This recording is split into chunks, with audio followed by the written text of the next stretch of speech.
Ndị be anyị ekene m unu. Igbo mụrụ nze mụọ ọzọ. Ekenekwa m unu ma kene ihe na-emere unu ihe.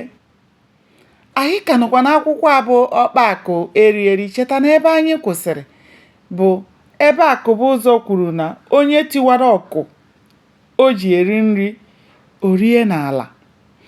Ndị nkụzi Abangwu amarasịala na ha ga-ahapụ obodo ahụ gaa ebe ọzọ tupu amalite afọ ọhụụ.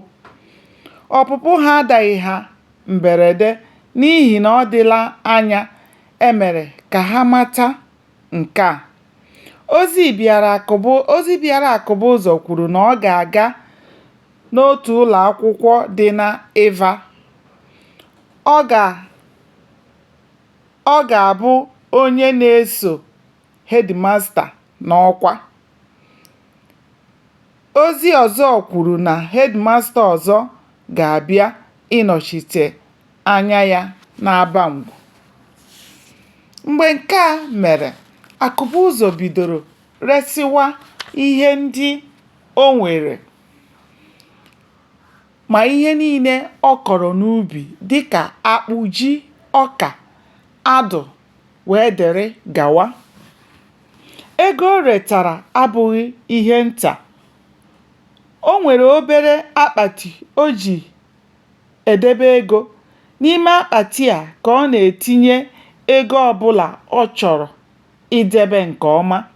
Naanị ntinye ka ọ na-etinye ego na ya. Anaghị ewepụta ego ọbụla n'ime ya. Tupu o wepụta ego na ya, ọ ga-adị mkpa igbuwa igbe ahụ egbuwa. O pere mpe mana ọ na-anyị nnukwu arụ n'ihi na ego o tinyere na ya ebuola ibu. Anyị ga-amata na mgbe a